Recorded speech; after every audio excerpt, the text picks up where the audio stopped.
Hi friends, good morning. ಎಲ್ಲರೂ ಹೇಗಿದ್ದೀರಾ? ನಾನು ನಿಮ್ಮ ಯೂಟ್ಯೂಬ್ ಗೆಳತಿ ಆಶಾರಾಣಿ ಮಲೆನಾಡು ಹುಡುಗಿ. ನನ್ನ ಯೂಟ್ಯೂಬ್ ಚಾನಲ್ಗೆ ನಿಮಗೆಲ್ಲ ಮತ್ತೊಮ್ಮೆ ಸ್ವಾಗತ. ಸ್ನೇಹಿತರೆ, ಈ ನವರಾತ್ರಿ ಪ್ರಾರಂಭ ಆಗಿದೆ. ನವರಾತ್ರಿ ಅಂದ್ರೇ ನವದುರ್ಗಿಯರ ವೈಭವ, ಅವರನ್ನು ಪೂಜಿಸುವುದು, ಬೇಡುವುದು, ಅವರಿಂದ ಕೃಪಾಶೀರ್ವಾದಗಳನ್ನು ಪಡೆಯುವುದೇ ಈ ನವರಾತ್ರಿಯ ಒಂದು ವಿಶೇಷ. ಈ ನವರಾತ್ರಿನಲ್ಲಿ ನವದುರ್ಗಿಯರನ್ನು ಹೇಗೆ ಪೂಜಿಸ್ತೀವೋ ಅದೇ ರೀತಿ ಈ ಶಮಿ ವೃಕ್ಷವನ್ನು ಅಂದರೆ ಬನ್ನಿ ವೃಕ್ಷವನ್ನು ಸಹ ಪೂಜಿಸಿ ಆ ಒಂದು ಶಮಿ ವೃಕ್ಷದ ಪೂಜೆಯಿಂದ ನಮ್ಮ ಇಷ್ಟಾರ್ಥಗಳನ್ನು ನೆರವೇರಿಸಿಕೊಳ್ಳುವುದು ಸಹ ಈ ಒಂದು ನವರಾತ್ರಿನಲ್ಲಿ ವಿಶೇಷತೆ. ಶಮಿ ವೃಕ್ಷ ಅಂದರೆ ಬನ್ನಿ ಮರ. ಬನ್ನಿ ಮರ ಬಂಗಾರಕ್ಕೆ ಸಮಾನ ಅಂತ ಹೇಳಿ ಪುರಾಣ ಕಾಲದಿಂದಲೂ ಹೇಳ್ತಾ ಇದ್ದಾರೆ. ಇದಕ್ಕೆ ಬನ್ನಿ ಮಹಂಕಾಳಿ ಪೂಜೆ ಅಂತಲೂ ಸಹ ಹೇಳ್ತಾರೆ.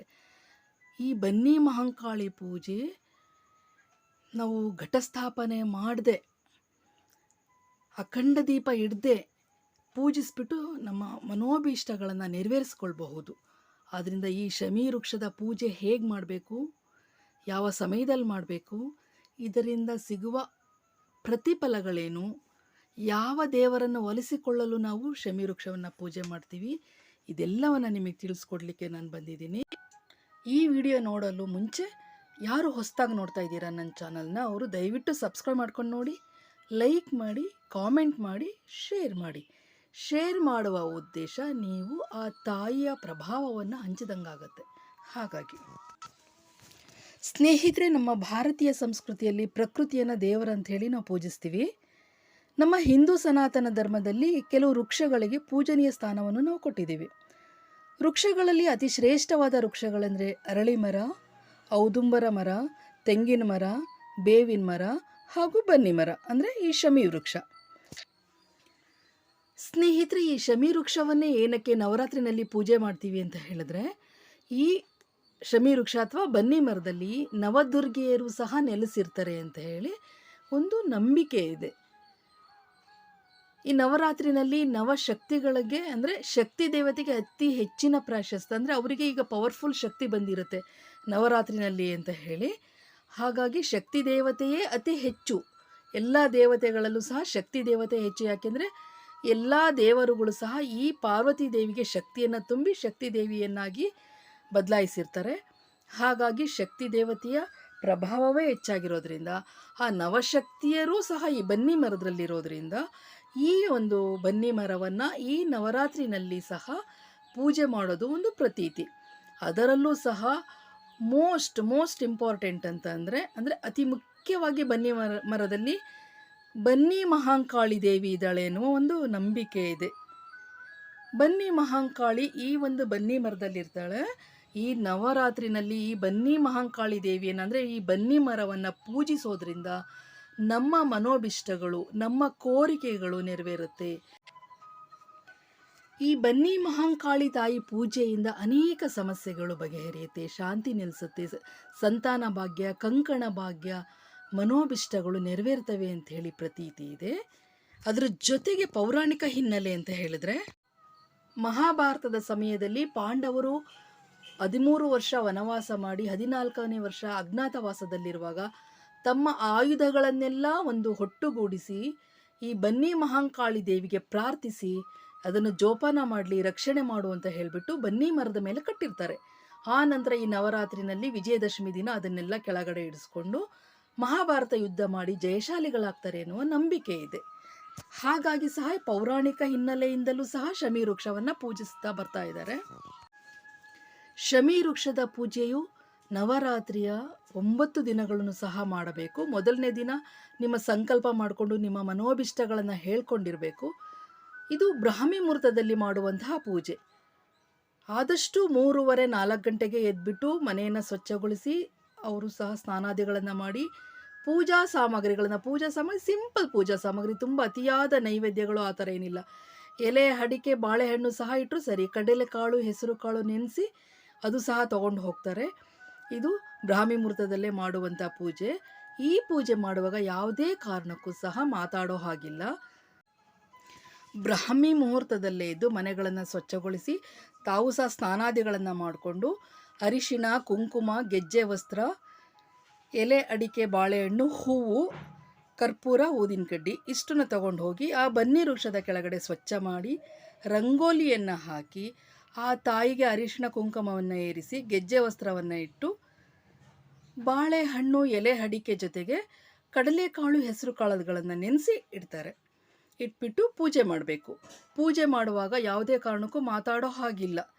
ಪೂಜೆ ಮಾಡಿಬಿಟ್ಟು ಅವರು ತಮ್ಮ ಮನೋಭಿಷ್ಟಗಳನ್ನು ಮೊದಲನೇ ದಿನವೇ ಸಹ ಸಂಕಲ್ಪ ಮಾಡ್ಕೊಳ್ಬೋದು. ಪ್ರತಿದಿನವೂ ಅದನ್ನು ದೇವಿಗೆ ಹೇಳ್ಕೊಳ್ಬೇಕು. ಏನಕ್ಕೋಸ್ಕರ ನಾನು ಇನ್ನು ವ್ರತವನ್ನು ಮಾಡ್ತಾ ಇದ್ದೀನಿ ಅಂತ ಹೇಳಿಕೊಂಡು ಪೂಜೆಗಳನ್ನು ಮಾಡಬೇಕಾಗತ್ತೆ. ಈ ಶಮಿ ವೃಕ್ಷದ ಪೂಜೆಗೆ, ಪ್ರಾರ್ಥನೆಗೆ ಗಂಡು ಹೆಣ್ಣುಗಳೆಂಬ ಭೇದ ಇಲ್ಲ.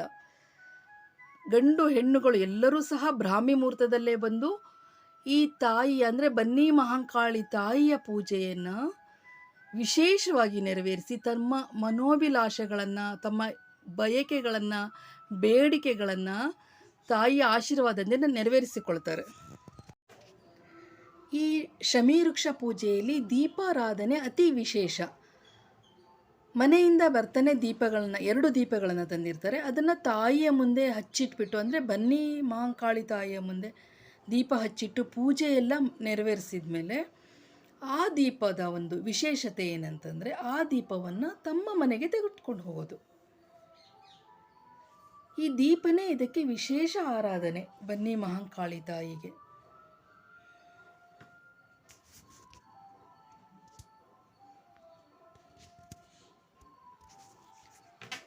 ಮುತ್ತೈದೆಯರು ಪೂಜೆ ಎಲ್ಲ ಮುಗಿದ ಮೇಲೆ ಇನ್ನು ಬೇರೆ ಬಂದಂತಹ ಮುತ್ತೈದೆಯರಿಗೆ ಅರಿಶಿಣ ಕುಂಕುಮ ಹೂವನ್ನು ಕೊಟ್ಟು, ಅಂದರೆ ಮುತ್ತೈದೆ ಸ್ಥಾನದ ಪ್ರತೀಕವಾಗಿ ಹೂವನ್ನು ಕೊಡುವುದು, ಅರಿಶಿಣ ಕುಂಕುಮವನ್ನು ಹಚ್ಚುವುದು ಒಂದು ವಿಶೇಷ ವಾಡಿಕೆ.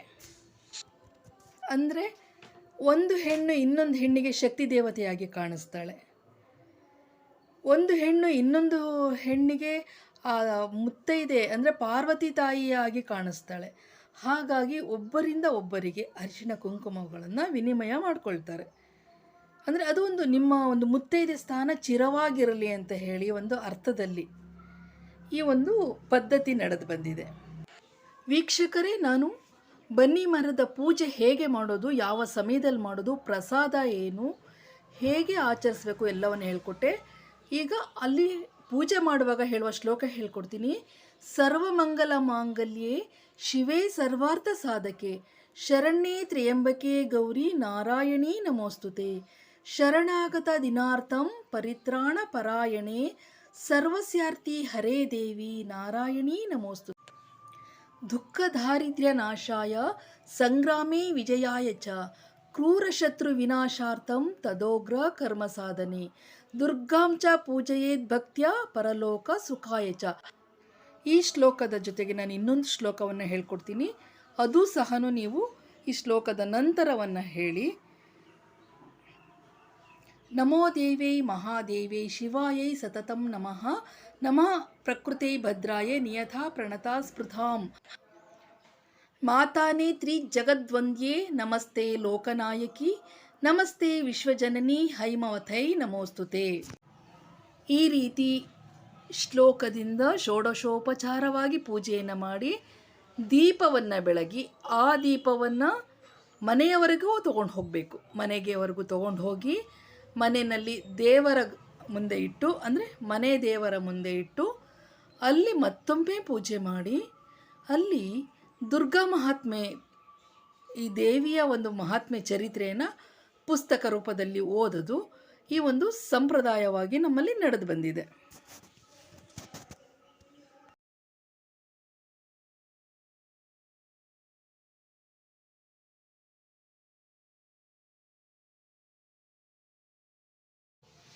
ಸ್ನೇಹಿತರೆ, ಇನ್ನೊಂದು ಬಹುಮುಖ್ಯವಾದ ವಿಷಯ ಹೇಳ್ತೀನಿ. ನವಗ್ರಹಗಳಲ್ಲಿ ಒಂದೊಂದು ದೇವತೆಗಳಿಗೆ, ಅಂದರೆ ಒಂದೊಂದು ನವಗ್ರಹಗಳಿಗೆ ಒಂದೊಂದು ವೃಕ್ಷಗಳಿರುತ್ತೆ. ಹಾಗೆಯೇ ಈ ಬನ್ನಿ ವೃಕ್ಷವು ಶನಿ ಮಹಾತ್ಮರ ವೃಕ್ಷವಾಗಿದೆ. ಯಾರಿಗೆ ಸಾಡೆ ಸಾತಿ ಇರುತ್ತೆ, ಶನಿ ಪ್ರಭಾವ ಇರುತ್ತೆ, ಶನಿ ದೋಷ ಇರುತ್ತೆ, ಅವರು ಈ ಬನ್ನಿ ವೃಕ್ಷವನ್ನು ಬ್ರಾಹ್ಮಿ ಮುಹೂರ್ತದಲ್ಲಿ ಪೂಜಿಸ್ತಾ ಬಂದಲ್ಲಿ ಶನಿ ದೋಷ, ಪ್ರದೋಷ, ಪ್ರಭಾವ, ಸಾಡೆ ಸಾತಿ ಎಲ್ಲವೂ ನಿರ್ವಿಘ್ನವಾಗಿ ನೆರವೇರಿ ಆ ಶನಿ ಮಹಾತ್ಮರ ಕೃಪೆ ನಿಮಗೆ ಲಭಿಸುತ್ತೆ ಅಂತೇಳಿ ಪುರಾಣಗಳಲ್ಲಿ ಹೇಳಲಾಗಿದೆ. ನಮ್ಮ ಮೈಸೂರು ಅರಮನೆಯಲ್ಲೂ ಸಹ ಬನ್ನಿ ವೃಕ್ಷದ ಪೂಜೆ ಮಹತ್ವವನ್ನು ಪಡೆದಿದೆ. ಈಗಿನ ಯದುವೀರರು ಸಹ ಪ್ರತಿ ವರ್ಷ ಸಂಪ್ರದಾಯದಂತೆ ಬನ್ನಿ ವೃಕ್ಷವನ್ನು ಕಡ್ಡಾಯವಾಗಿ ಪೂಜಿಸ್ತಾ ಬರ್ತಾ ಇದ್ದಾರೆ. ಈ ಬಂಗಾರದಂತಹ ಶಮೀರು ಪತ್ರೆಗಳನ್ನು ಅಂದರೆ ಬನ್ನಿ ಎಲೆಗಳನ್ನು ವಿಜಯದಶಮಿ ದಿನ ಒಬ್ಬರಿಗೊಬ್ಬರು ಹಂಚುವ ಒಂದು ಪದ್ಧತಿ ಇದೆ. ಸ್ನೇಹ ಸಂಕೇತವಾಗಿ, ಸಂಬಂಧಗಳ ಸಂಕೇತವಾಗಿ ನಾವು ನಮ್ಮ ಸಂಬಂಧ ಬಂಗಾರದಂತೆ ಇರಲಿ ಅಂತ ಹೇಳಿಬಿಟ್ಟು ವಿಜಯದಶಮಿ ದಿನ ನಾವು ಬನ್ನಿಯನ್ನು ಹಂಚುತ್ತೀವಿ. ಬನ್ನಿಯನ್ನು ಹಂಚುವಾಗ ಒಂದು ಶ್ಲೋಕ ಇದೆ, ಅದನ್ನು ಹೇಳಿಬಿಟ್ಟೆ ಹಂಚಿ. ಅದೇನಪ್ಪ ಅಂತಂದರೆ, ವಿಜಯದಶಮಿ ದಿನ ಬನ್ನಿಯನ್ನು ಹಂಚುವಾಗ ಬನ್ನಿ ಬಂಗಾರವಾಗಲಿ, ಬಂಗಾರದಂತೆ ಇರೋಣ, ನಮ್ಮ ಬಾಳು ಬಂಗಾರದಂತೆ ಪ್ರಜ್ವಲವಾಗಿರಲಿ ಅಂತ ಹೇಳ್ತಾ ಈ ಮಂತ್ರವನ್ನು ಹೇಳಿಕೊಡಿ. ಶಮಿ ಶಮಿಯತೆ ಪಾಪಂ ಶಮಿಶತ್ರು ವಿನಾಶನಂ ಅರ್ಜುನಸ್ಯ ಧನುರ್ಧಾರಿ ಶ್ರೀರಾಮಸ್ಯ ಪ್ರಿಯದರ್ಶಿನಿ. ಈ ಮಂತ್ರವನ್ನು ಹೇಳಿಬಿಟ್ಟು ಬನ್ನಿ ಹಂಚುವುದು ನಮ್ಮಲ್ಲಿ ಸಂಪ್ರದಾಯ. ಫ್ರೆಂಡ್ಸ್, ನೋಡಿದ್ರಲ್ಲ ಶಮಿ ವೃಕ್ಷವನ್ನು ಯಾವ ಸಮಯದಲ್ಲಿ, ಯಾಕಾಗಿ, ಯಾವ ದೇವರು ಹೊಲಿಸ್ಕೊಳ್ಳಿಕ್ಕೆ ಪೂಜೆ ಮಾಡಬೇಕು ಅಂತ ಹೇಳಿ, ನವರಾತ್ರಿನಲ್ಲಿ ಶಮಿ ವೃಕ್ಷದ ಮಹತ್ವ ಏನು ಅಂತಲೂ ಸಹ ನಿಮಗೆ ತಿಳಿಸ್ಕೊಟ್ಟಿದ್ದೀನಿ. ಇಷ್ಟೊತ್ತು ನನ್ನ ವಿಡಿಯೋ ನೋಡಿದ್ದಕ್ಕೆ ನಿಮಗೆಲ್ಲ ತುಂಬ ಥ್ಯಾಂಕ್ಸ್ ಹೇಳ್ತಾ, ಹೊಸಬ್ರು ಸಬ್ಸ್ಕ್ರೈಬ್ ಮಾಡ್ಕೊಂಡು ನೋಡಿ, ಲೈಕ್ ಮಾಡಿ, ಕಾಮೆಂಟ್ ಮಾಡಿ, ಶೇರ್ ಮಾಡಿ. Thank you so much.